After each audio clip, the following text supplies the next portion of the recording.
નમસ્તે, હું છું દિલીપ પટેલ. સત્તાને સવાલમાં આજે અનેક પ્રકારના રંગો જોવાના છે. રાજ રમતના કેવા રંગો છે, ભ્રષ્ટાચારના કેવા રંગો છે અને સત્તાનો કેવો રંગ છે એના કેટલાક રંગો છે. આજે ધૂળેટીના દિવસે બેરંગી લોકો ધૂળેટી ઉજવી રહ્યા છે આખા ગુજરાતમાં. પરંતુ ગુજરાતમાં એક ભ્રષ્ટાચારનો રંગ પણ છે કે જે આખા ગુજરાતમાં સૌથી મોટું ભ્રષ્ટાચારનું જો કેન્દ્ર બની ગયું હોય તો એ અમદાવાદનું ગોકુલધામ સોસાયટી છે. ગોકુલધામના જે પ્લોટ એરિયા છે ત્યાં ગુજરાતનું સૌથી મોટું જમીન કૌભાંડ થયું છે હેતુફેર કરવા માટેનું. રાજકોટમાં એસઆરની જમીન કૌભાંડને ટપી જાય એનાથી પણ મોટું કૌભાંડ અમદાવાદનું થયું છે. પેલા મીટરમાં કૌભાંડો થતા હતા, મીટર જમીનમાં કૌભાંડો થતા હતા, ચોરસ મીટરમાં કૌભાંડો થતા હતા, હવે કિલોમીટરમાં કૌભાંડો થવા લાગ્યા છે. આ ભાજપનું રાજ છે.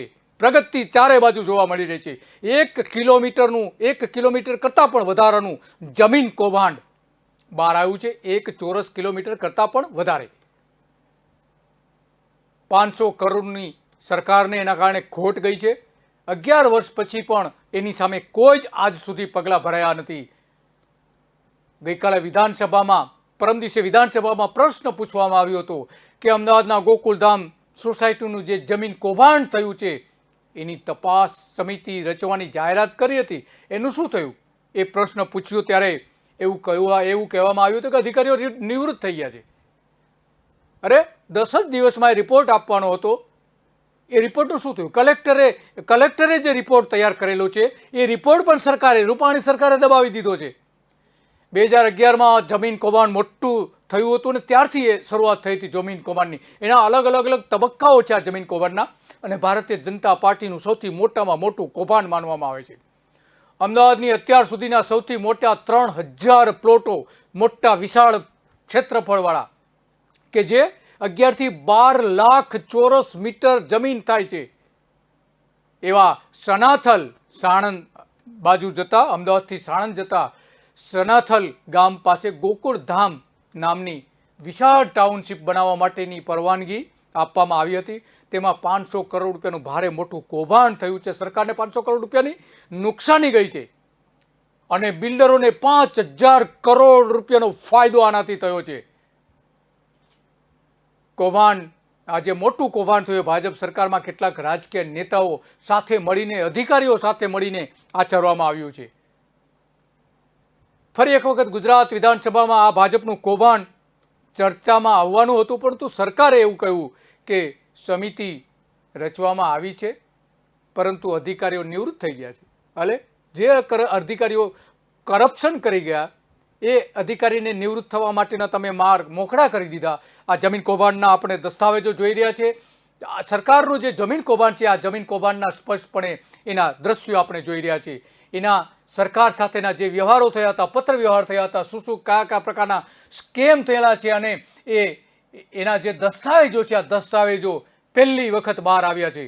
આટલા મોટા પ્રમાણમાં દસ્તાવેજો હોવા છતાં સરકારે આ દસ્તાવેજ અંગેનું કોઈ જ આગળની કાર્યવાહી કરી નથી. એટલા માટે સરકાર સામે મોટો સૌથી સવાલ ઊભો કરવામાં આવી રહ્યો છે અને આની પાછળ ભાજપના ટોચના નેતાઓ, અમદાવાદ શહેરી વિકાસ મંડળના ટોચના હોદ્દેદારો આના માટે જવાબદાર છે. અને કોઈ રાજકીય ઓથ વગર આ કૌભાંડ થતું નથી. ભાજપના નેતાઓ સાથે જ્યારે સંપર્ક કરવામાં આવ્યો આ અંગે ત્યારે એમણે એવું કહ્યું કે આ તો અધિકારીઓએ કરેલું છે. અરે અધિકારી આટલા કરોડો રૂપિયાનું કૌભાંડ કરીને જતા રહે અને તમે ચૂપચાપ બેસી રહ્યા છો. તમે જે ચૂપચાપ બેસી રહ્યા છો એ જ બતાવે છે કે આ કૌભાંડમાં તમારી પણ એટલી જ ભાગીદારી છે. આમાં આ તમામ દસ્તાવેજો આપણે જોઈ રહ્યા છીએ, સ્પષ્ટપણે દેખાય છે. એમાં ઓછામાં ઓછું 500 કરોડ રૂપિયાનું જમીન કૌભાંડ થયું છે. અને આ આજકાલનું જમીન કૌભાંડ નથી. નરેન્દ્ર મોદી જ્યારે મુખ્યપ્રધાન હતા ત્યારથી આ શરૂ થયું હતું. ત્યાર પછી આનંદીબેન પટેલ આવ્યા, વિજય રૂપાણી આવ્યા, ત્યાં સુધી આ કૌભાંડ સતત થતું રહ્યું. અને ભૂપેન્દ્ર પટેલ આવ્યા પછી આની જે તપાસ થવાની હતી તપાસ પણ નથી. ખરેખર ભૂપેન્દ્ર પટેલ માટે એક મોટો ચાન્સ હતો, મુખ્યપ્રધાન ભૂપેન્દ્ર પટેલ માટે વિધાનસભામાં જાહેરાત કરવાનો કે આ ભારતીય જનતા પાર્ટીની સરકાર ભ્રષ્ટાચાર કોઈ પણ હિસાબે ચલાવી લેવા તૈયાર નથી. અને જાહેરાતના પગલે એમણે સમિતિનો અહેવાલ પણ જાહેર કરી દેવાની જરૂર હતી. કોણ જવાબદાર છે આના માટે, આ મોટા કૌભાંડ માટે? સૌથી પહેલા તો નરેન્દ્ર મોદી જવાબદાર છે, આનંદીબેન પટેલ જવાબદાર છે, વિજય રૂપાણી. આમાં આ ત્રણેયમાંથી સૌથી વધારે કોઈ જવાબદાર હોય તો વિજય રૂપાણી છે. કારણ કે એના સમયમાં જ આ 2016માં મોટું કૌભાંડ થયું હતું. ઔડાના ચેરમેન ધર્મેન્દ્ર શાહ એટલા મોટા જવાબદાર છે. નીલા મુનશી કે જે ઔડાના એક્ઝિક્યુટિવ ઓફિસર હતા, એ પણ આ કૌભાંડમાં સીધી રીતે સંડોવાયેલા છે. એના સહિત આ બધી જમીનોને હેતુફેર કરી દેવાયો હતો. શહેરી વિકાસ વિભાગના પ્રધાન પણ એટલા જ જવાબદાર છે. અમદાવાદ જિલ્લા કલેક્ટર પણ આના માટે સીધા જવાબદાર છે કે જેને એક અહેવાલ જાહેર કરવો, જે અહેવાલ બનાવવાનો હતો એ અહેવાલ જ સરકારને આપ્યો નથી, અને સરકારને આપ્યો છે તો સરકારે એ જાહેર નથી કર્યો. 2013-14માં ભાજપ સરકાર પર ઓછામાં ઓછું 500 કરોડ રૂપિયાનું જમીન કૌભાંડ આચર્યું હોવાનો અગાઉ આરોપ મૂકવામાં આવ્યો હતો વિપક્ષ દ્વારા. 2016માં અમદાવાદમાં સનાથલ ગામમાં બિલ્ડર્સને ચોક્કસ રાહતો આપીને ઝોન ફેરમાં કરોડો રૂપિયાની હેરાફેરી થઈ છે. બિલ્ડરને એફએસઆઈમાં પણ એટલી જ મોટી રાહતો, 120% વધારે બાંધકામ કરવાની છૂટ આપી દેવામાં આવી હતી. સરકાર દ્વારા કોઈ પગલાં આજ સુધી નથી લેવાયા. એનો મતલબ એ થયો કે ભારતીય જનતા પાર્ટીના ચોક્કસ નેતાઓ આ કૌભાંડમાં સંડોવાયેલા છે. નહીંતર 11 વર્ષ થયા અને છતાં એ કૌભાંડ ઉપર કોઈ તપાસ ના થાય, કોઈની સામે પગલાં ન ભરાય, અને જે અધિકારીઓ આમાં સંડોવાયેલા હતા એને વિદેશ ભાગી જવાની આડકતરી રીતે મદદ પણ કરવામાં આવે. આ બધું શું બતાવે છે? આજ ભારતીય જનતા પાર્ટીના આમાં નેતાઓ સંડોવાયેલા નથી તો બીજું શું છે? આમાં કૌભાંડને 10, 11, 12 વર્ષ થયા છે, છતાં નરેન્દ્ર મોદી, વિજય રૂપાણી, આનંદીબેન પટેલ કે ભૂપેન્દ્ર પટેલે કોઈ જ પગલાં આજ સુધી લેતા નથી. ભાજપની અનેક ઉચ્ચ સંસ્થાઓ પણ આ જમીન કૌભાંડમાં સંડોવાયેલી છે. અમદાવાદ અર્બન ડેવલપમેન્ટ ઓથોરિટી કે જેને ઔડા તરીકે ઓળખવામાં આવે છે, અમદાવાદ શહેરી વિકાસ સત્તામંડળ, એના પૂર્વ સીઈઓ રાજ્ય સરકારને એક પત્ર લખીને આવી ગેરરીતિ થઈ હોવાનું પણ જણાવ્યું હતું. આ પત્ર પછી ઔડાના પૂર્વ સીઈઓએ તાત્કાલિક બદલી કરી નાખવામાં આવી હતી. અર્જુન મોઢવાડિયા કોંગ્રેસના નેતાએ પણ આ મામલો ઉઠાવ્યો હતો અને તટસ્થ અને ન્યાયિક તપાસની માંગણી કરવામાં આવી હતી. આજ સુધી આજ રાજનેતાઓએ એનો સ્વીકાર નથી કર્યો. કેમ? તમારા પગ નીચેની ધરતી સરકી જાય એમ છે એટલા માટે. અમદાવાદની નજીક ગોકુલધામ જમીનમાં કૌભાંડ આચરનારા મહિલા અધિકારીનું રાજીનામું લઈને નેતાઓએ એને છટકવાનો માર્ગ મોકળો કરી દીધો અને વિદેશ ભાગી જવાની આડકતરી રીતે મદદ પણ કરી. જમીન પર વિકાસ પરવાનગી નિયમ વિરુદ્ધ આપીને તબક્કાવાર કરવામાં આવેલી ગેરરીતિ એટલી મોટી છે, એટલી વ્યાપક છે કે 5000 કરોડ રૂપિયાનો ફાયદો બિલ્ડરોને કરી આપવામાં આવ્યો છે. અને જે મૂળ જમીન, જે માલિકો હતા જમીનના, બિલ્ડરો જે હતા, એ બિલ્ડરો તો જમીન વેચીને જતા પણ રહ્યા. અત્યારે જે ફસાઈ ગયા છે 3000 અબજપતિઓ કે જે અમદાવાદમાં વસે છે, એ અત્યારે એમાં પ્લોટ લઈને ફસાઈ ગયા છે. એનું વિકાસનું કામ ઠપ થઈ ગયું છે. આગળ પોતાની સ્કીમો નથી મૂકી શકતા. 22/4/2011ના રોજ નાયબ નગર નિયામકે ફાઇલ પુટઅપ કરી હતી, જેમાં એમણે કહ્યું હતું કે 50 હેક્ટરથી વધારે જગ્યા હોવાથી સિનિયર નગર નિયોજક નીલા મુનશીની સૂચનાથી આ જમીનને હેતુફેર માટેનો આદેશ આપવામાં આવ્યો છે. નીલા મુનશી 2 પાનાની હકારાત્મક નોંધ લખી બિલ્ડરોને ફાયદો કરી આપ્યો.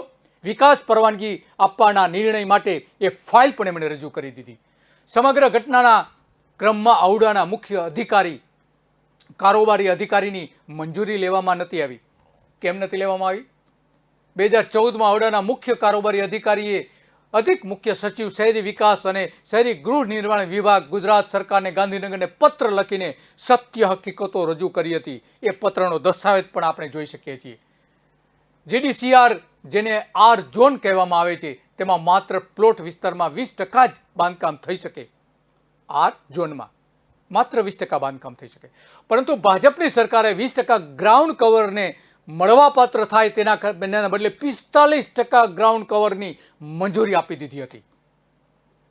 વિધાનસભામાં પરમ દિવસે આ અંગેનો પ્રશ્ન પૂછાયો ત્યારે કેટલીક વિગતો બહાર આવી, કેટલીક વિગતો છુપાવી દેવામાં આવી. જ્યારે પ્રશ્ન પૂછાયો ત્યારે એની જૂની તારીખથી આ કમિટી રચી દેવા હોવાનું વિભાગના કેટલાક અધિકારીઓ ખાનગીમાં કહી રહ્યા છે. 11-12 લાખ ચોરસ મીટર જમીનનો ઝોન ફેર જ્યારે થતો હોય છે ત્યારે 7 લાખની જે જમીન મળતી હતી સીધા વધીને 70 લાખની થઈ ગઈ હતી. અને આજે 7 વર્ષ પછી આ જ જમીનનો ભાવ 7 કરોડ રૂપિયા છે. કેટલો ફાયદો કરાવી આપ્યો? કોણે ફાયદો કરાવી આપ્યો? જ્યાં 2 માળ બની શકે એમ હતા ત્યાં 3 માળની મંજૂરી આપી દીધી. કોને ફાયદો થયો? GDCR હેઠળ કોમ્પ્રેહેન્સિવ લેઆઉટ અન્વયે મળવાપાત્ર 7.50 મીટરની ઊંચાઈના બદલે 9.50 મીટરની ઊંચાઈ આપી દેવામાં આવી. આ સૌથી મોટું કૌભાંડ છે. 3000 પ્લોટ સનાથલ ગામમાં ગોકુલ ધામમાં આવેલા છે. મૂળ બિલ્ડરોએ જમીનો વેચી મારી છે. હવે એન્ડ યુઝર્સ પાસે પ્લોટ બચ્યા છે. બિલ્ડરો નહીં પણ પ્લોટ ખરીદનારા જવાબદાર અત્યારે બની ગયા છે. બિલ્ડરો છૂટી ગયા છે. અમદાવાદના સૌથી મોટા ગોયલ બિલ્ડરની આમાં મોટાભાગની જમીનો હતી. 45% ગ્રાઉન્ડ કવર મુજબ 3 માળની મંજૂરી આપેલી હોવાથી 1.20 FSI ની મર્યાદામાં 120% બિલ્ટઅપ એરિયાની મંજૂરી આપી દેવામાં આવી હતી.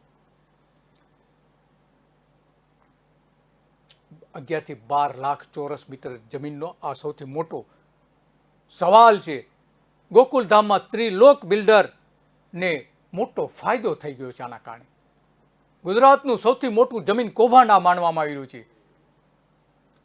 ગુજરાતમાં FSI આપવાનું આ સૌથી મોટું કૌભાંડ માનવામાં આવે છે. તેમ છતાં ભાજપ સરકારે કરોડો રૂપિયાનું કૌભાંડ દબાવી દઈને નીલા મુનશી અધિકારી જે હતા એનું રાજીનામું માંગી લીધું.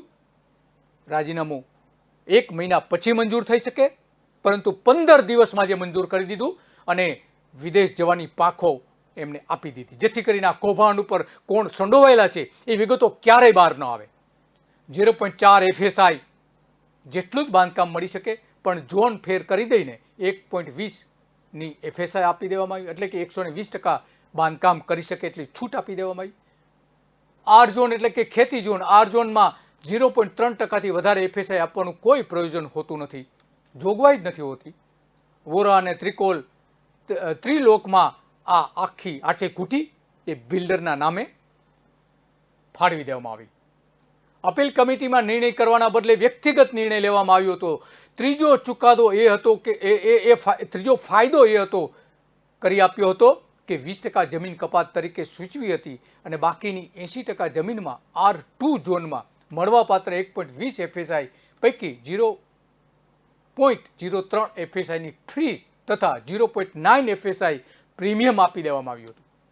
અમદાવાદના 2 બિલ્ડરોને 5000 કરોડ રૂપિયાનો ફાયદો આ બધા ગોટાળાઓથી આપી દેવામાં આવ્યો હતો.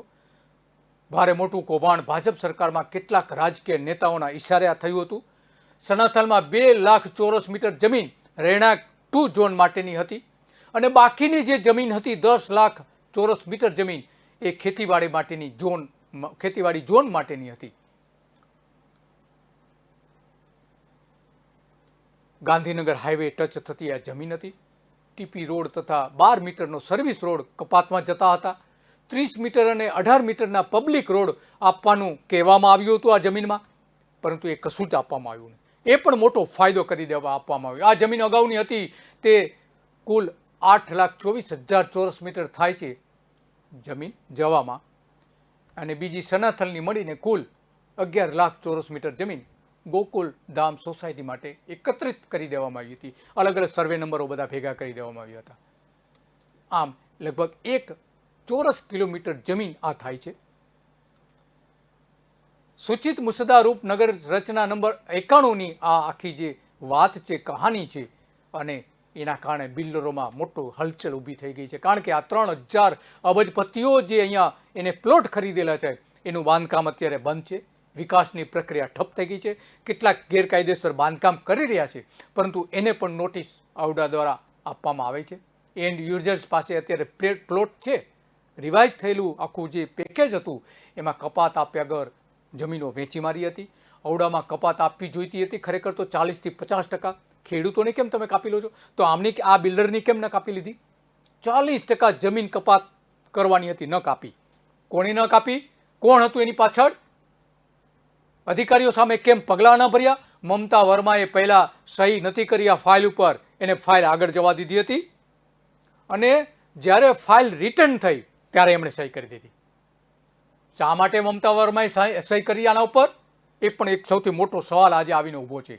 અને અહીંયા કયા અધિકારીને એક બંગલો ફાળવી દેવામાં આવ્યો છે એના સગાને, એ પણ સરકાર તપાસ કરે. ધર્મેન્દ્ર શાહ, ભારતીય જનતા પાર્ટીના નેતા ધર્મેન્દ્ર શાહ અમદાવાદ સ્ટેન્ડિંગ કમિટીના એક સમયના ચેરમેન હતા. એના સમયમાં થયેલું હતું, સુરેન્દ્ર પટેલના સમયમાં નહીં. સુરેન્દ્ર પટેલ હોત તો આ ન થવા દેત. આ અંગે મોટા પ્રમાણમાં ભ્રષ્ટાચારો થયા છે. પરંતુ એ સમયે સૌથી વધારે જે જવાબદાર હતા ભૂતપૂર્વ મુખ્યપ્રધાન વિજય રૂપાણી, એ ભ્રષ્ટાચાર વિશેની કેવી મોટી મોટી વાતો કરી રહ્યા છે એ સાંભળીએ આપણે.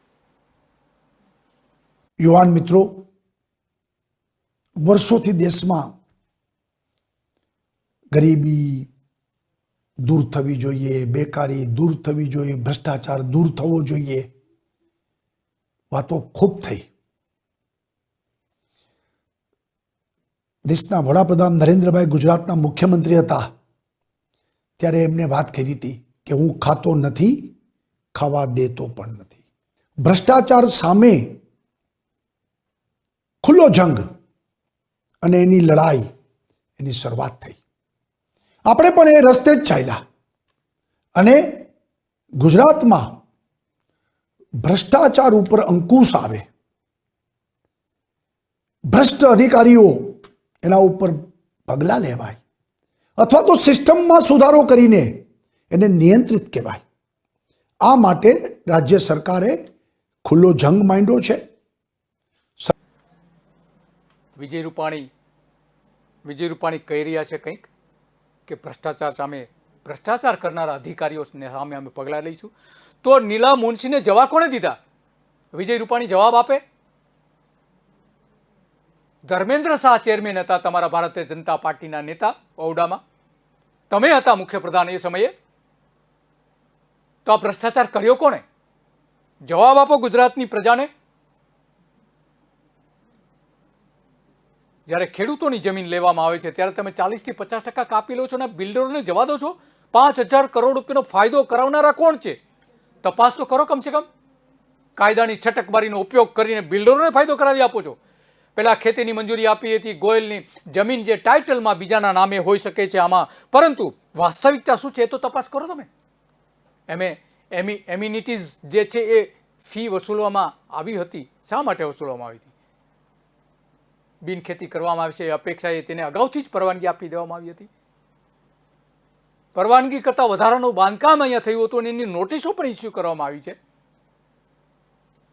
ઔડાની જે નોટિંગ સીટ જુઓ તમે, નોટિંગ સીટમાં સ્પષ્ટપણે દેખાયેલું છે, આપણે જ્યાં દસ્તાવેજો જોયા એમાં, કે મંજૂરી પહેલા GDCRના વિનિમય નંબર 32 હેઠળ અગાઉ 82 હેક્ટર જમીન પર બાંધકામ કરવાની મંજૂરી આપવામાં આવી હતી. આ અંગે જમીનને રેગ્યુલરાઇઝ પણ કરવામાં આવી હતી. 10% જમીન ક્રોસ ઓવર ઇન્ફ્રાસ્ટ્રક્ચર માટે અને 10% જમીન કપાત તરીકે ઔડાને આપવાની હતી. એ તો આપી જ નહીં. કોને ફાયદો કરાવી આપ્યો તમે આ 20% જમીનનો? અબજો રૂપિયાનો ફાયદો. સસ્તા મકાનો, જાહેર હેતુના મકાનો તેમજ તેનું વેચાણ કરી શકે તેની જોગવાઈ હતી આમાં, એ બધી જ ઉડાડી દીધી. કોણે ઉડાડી દીધી? ગુજરાત 10% જમીન કોમન પ્લોટ માટે, અને જે પૈકી જમીનમાંથી 50% જમીન જાહેર બગીચા અને જાહેર હેતુ માટે અને જાહેર રસ્તાઓ માટે હોય છે. વળી રહેણાંક 2 ઝોન પ્રમાણે 0.3 FSI ફ્રી તરીકે આપવી અને 0.9 FSI પ્રીમિયમ લઈને આપવી, એ નક્કી કરાયું હતું. કોણે નક્કી કર્યું હતું? આ જંત્રીના દરના 25% મુજબ વસૂલવાની હતી. શું થયું એનું?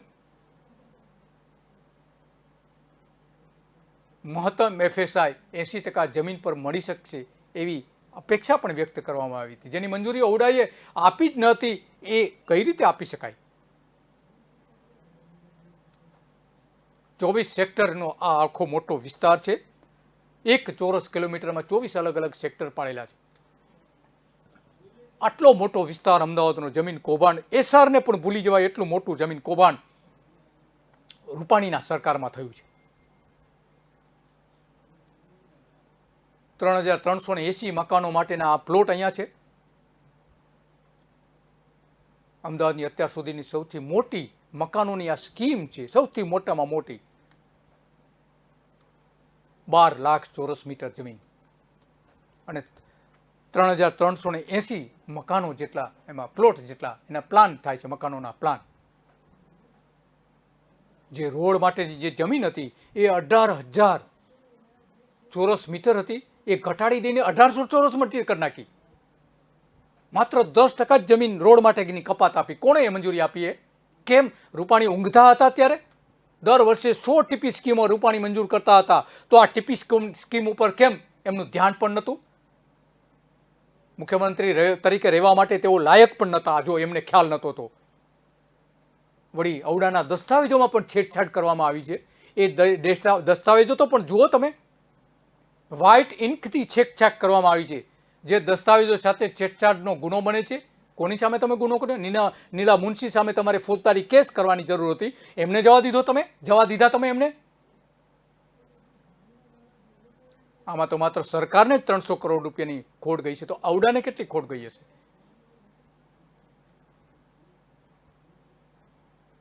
આ આખી ખરેખર ગંભીર બાબત છે. અને હવે મામલો એટલો પેચીદો બની ગયો છે, ત્યાં કોઈ વિકાસનું કામ થઈ શકતું નથી. અને હવે કાયદામાં ફરીથી ઇમ્પેક્ટ ફી લાવવી પડે એવી પરિસ્થિતિ પણ ઊભી થઈ છે. વ્યાપક કૌભાંડ છે, આ નાનું કૌભાંડ નથી. સરકાર જો પ્રમાણિક હોય, ભૂપેન્દ્ર પટેલની સરકાર જો પ્રમાણિક હોય, તો આનો અહેવાલ જેમ બને એમ તાત્કાલિક એનો તપાસ કરાવડાવી અને જાહેર કરે. હાઈકોર્ટના હાલના ન્યાયમૂર્તિની દેખરેખ હેઠળ એની તપાસ કરવામાં આવે એવી માંગણી અગાઉ પણ થઈ ચૂકી છે, અને આજે પણ એ જ માંગણી ઊભી છે. જો સરકાર પ્રમાણિક હોય તો આટલું કરે, નહીં કરે પણ, કારણ કે ભાજપના નેતાઓ જ આમાં સંડોવાયેલા છે.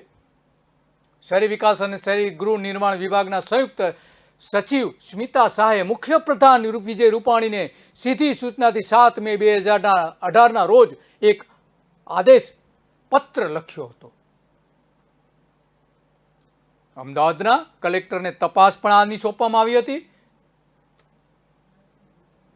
ત્યારે ઔડાના ચીફ એક્ઝિક્યુટિવ તરીકે મમતા વર્મા હતા. ઓથોરિટીએ ગોકુલધામ કૌભાંડની ઇન્કવાયરી એડિશનલ કલેક્ટરને સોંપી હતી. ઔડાના અધિકારી નીલા મુનશીની નિવૃત્તિના 10 દિવસ પહેલા એને પ્રમોશન પણ આપવામાં આવ્યું હતું. જે ભ્રષ્ટાચાર કરે છે, જે પ્રજાના 300 કરોડ રૂપિયા ડૂબાડી દે છે, જે બિલ્ડરોને 5,000 કરોડ રૂપિયાનો ફાયદો કરાવી આપે છે, એ અધિકારી નીલા મુનશી નિવૃત્તિના 10 દિવસ પહેલા એને બઢતી આપે છે. આ સરકાર શું બતાવે છે? આ બધું જ ભાજપના કેસરી લોહીથી આ રંગાયેલું ભ્રષ્ટાચારનું આ પ્રકરણ છે મોટું. અને મુનશીને એની નિવૃત્તિ બાદ જે નિવૃત્ત થાય છે ત્યારે 3 વખત 1 વર્ષનું ફરીથી એને નોકરી આપવામાં આવે છે, એક્સટેન્શન આપવામાં આવે છે. કોની મહેરબાનીથી? એને જ્યારે નિવૃત્ત થયા પછી 60% લેખે પગાર મળવો જોઈએ, 27,660 રૂપિયાનો મહિને. અને આ જ ભાજપ સરકાર 75,000 રૂપિયા એને મહિને પગાર આપે છે. કોની સૂચનાથી આપે છે? આમાં ભારતીય જનતા પાર્ટીના નેતાઓની સૂચના વગર આ શક્ય જ નથી. જેની વસૂલાત જે કરવી જોઈતી હતી વિજય રૂપાણીની સરકારે, એ પણ વસૂલાત પણ નથી કરી. શહેરી વિકાસ પ્રધાન પણ આ મામલે મૌન રહ્યા છે હંમેશને માટે. નીલાબેન મુનશી સામે ફોજદારી ગુનો નોંધી સમગ્ર કૌભાંડની તટસ્થ તપાસ થવી જોઈતી હતી, પરંતુ શું એમને બચાવવા માટે વિદેશે જતા રહ્યા છે ખરા? સ્મિતા શાહે પણ આ બાબતમાં ઘણી બધી ગંભીરતાથી નોંધ લીધી હતી અને વિજય રૂપાણીને 7 મે 2018ના રોજ સ્ફોટક પત્ર પણ લખ્યો હતો. લીના મુનશીએ 30 એપ્રિલ 2018ના રોજ અરજી કરીને અંગત કારણોસર નિવૃત્તિ માંગી હતી, અને સરકારે જે 1 મહિનામાં એ મંજૂર કરવું છે, 1 મહિના પછી એ મંજૂર થઈ શકે એવો નિયમ છે, પરંતુ 15 દિવસમાં ખાસ કિસ્સા તરીકે મંજૂરી આપી દીધી વિજય રૂપાણી. કેમ આપી? જવાબ તો આપો ગુજરાતની જનતાને. એ તમારું જે રાજકોટનું એસ્સારનું જે કૌભાંડ આરોપ મૂકવામાં આવે છે, એનાથી પણ આ મોટું કૌભાંડ છે. સંયુક્ત શહેરી વિકાસ સચિવ સ્મિતા શાહે આખરી જે નોંધ હતી, એ નોંધ તો કમસે કમ જાહેર કરો તમે. વિજિલન્સ તપાસ થવી જોઈએ, બિલકુલ નથી કરવામાં આવી. કલેક્ટરે તપાસ કરીને એનો અહેવાલ જાહેર કરવો જોઈએ, બિલકુલ નથી કરવામાં આવી. હાઈકોર્ટના જજની તપાસની માંગણી કરી રહ્યા છે વિરોધ પક્ષો, એ પણ તપાસ નથી કરવામાં આવી.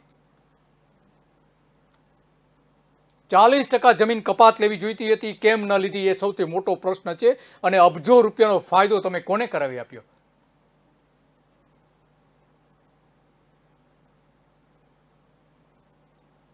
લોકો જાણે છે કે ટીપી સ્કીમોમાં સચિવાલય સુધી મોટા પ્રમાણમાં ભ્રષ્ટાચાર ચાલે છે.